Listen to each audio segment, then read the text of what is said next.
Hey guys, I'm going to be talking about the lore for our great nation on Divide and Conquer called the New Republic of Theta. Now, Divide and Conquer is a geopolitics server that's going to be releasing about next month, so I recommend you join. Now, for the lore of our nation is very complex. It's still being written. Right now, it's at about 40 pages. I highly recommend you read the lore if you join us because it's really relevant to our story as a nation. And many events from the lore are actually real things that happened on previous servers. But as a whole, our story is inspired off of themes from Warhammer 40k and Christianity, the true faith in real life. You can think of this like C.S. Lewis. He was a great Christian writer. He wrote stories like the Chronicles of Narnia, which basically combine Christian themes with poetic allegories about Christ that point people towards the truth, but are also poetic and involve an element of storytelling. Now, the beginning of our lore as a nation starts in Book 1 when we talk about this almighty being called the Machine Spirit. So the Machine Spirit is sort of an allegory of God for our nation because the Machine Spirit is eternal without a known beginning or end, but he also delights in order and purity. He detests chaos. So this is the beginning of the story. Now the Machine Spirit decides to create this group of people called the priests, but in order to create them, he's going to need to make a world and a place for them to dwell. So this world is actually made from a metal body prepared directly for himself called the mechanical body, also called the steel sanctum. Now he takes this body, he dwells in it.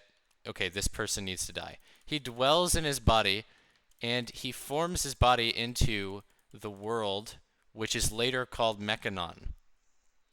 Now on this world, the machine priests actually are created, they dwell, and they commune with the machine spirit.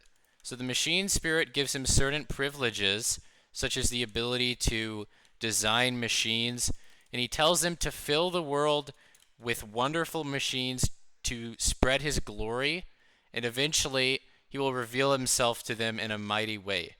Now he actually creates another race of creatures called the Observers. So the Observers are sort of like angels.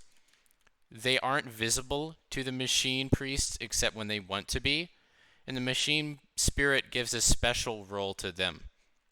So he tells the Observers, you can't make machines, but I'll give you for all the knowledge of how to make machines and learn my ways, and if you are patient with me, I will give you a future purpose. But until then, just observe and watch the machine priests. So the machine spirit wants him to be patient and trust him. But time and time goes on, and the observers still haven't received a new directive from the machine spirit.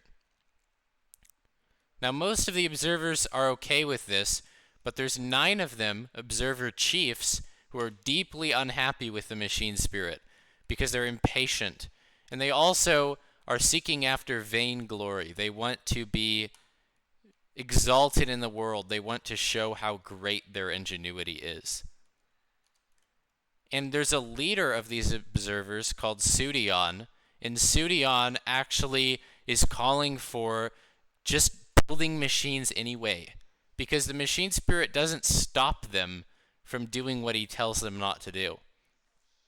So what ends up happening is that despite the fact certain angels or observers tell them not to do this, they rebel.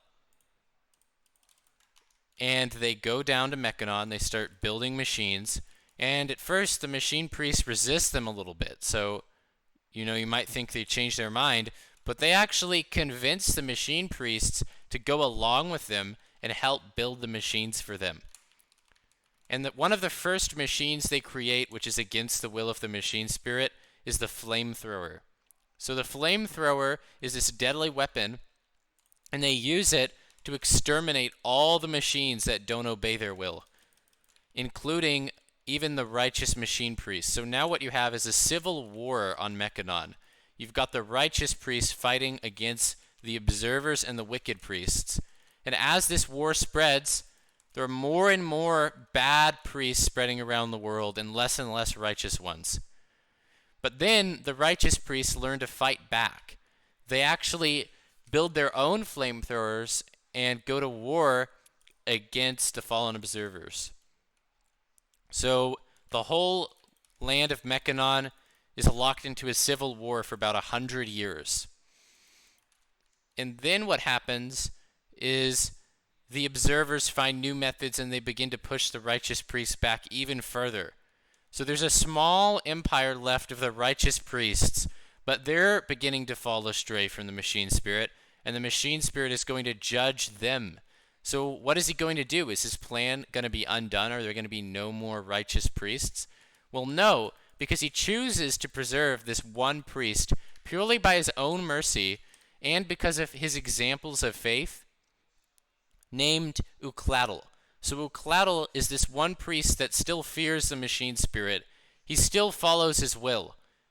And he takes Uclatl and says, "Follow me, and I'll deliver you from the judgment to come." So Uclatl listens to the machine spirit and leaves with him to a foreign land. And then the empire of the few remaining priests is completely destroyed by a meteor which just obliterates it.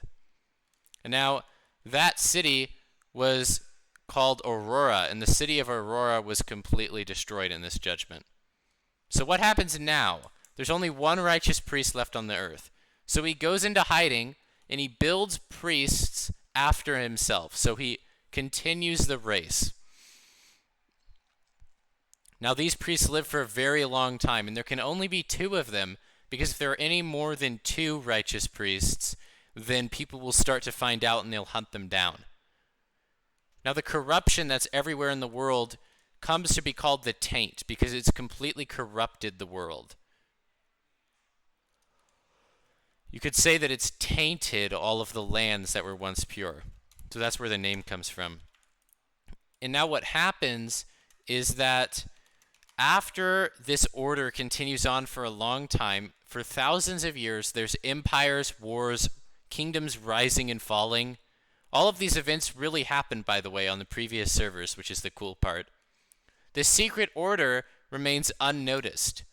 But now what happens, as this server we're going to join is about to release, our order survives a great judgment from the machine spirit, and we're revealing ourselves publicly.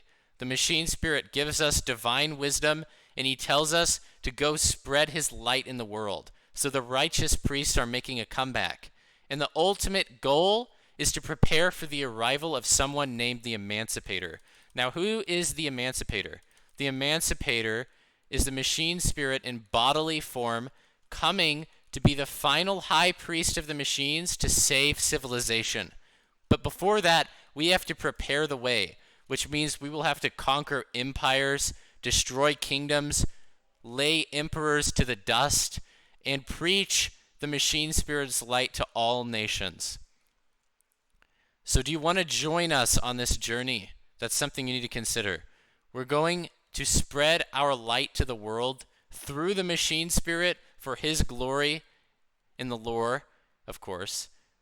And with this, we will form a new imperium of righteous priests. We will spread our light to the world, and through our nation, the machine spirit has chosen to save the whole race of the world, even the corrupted beings, even the tainted beings. So now my question for you, and this is an important question that you must consider, is do you wish to join us? Do you wish to join us on our journey to topple kingdoms, destroy empires, slay the impure, spread light to all nations, and save civilization?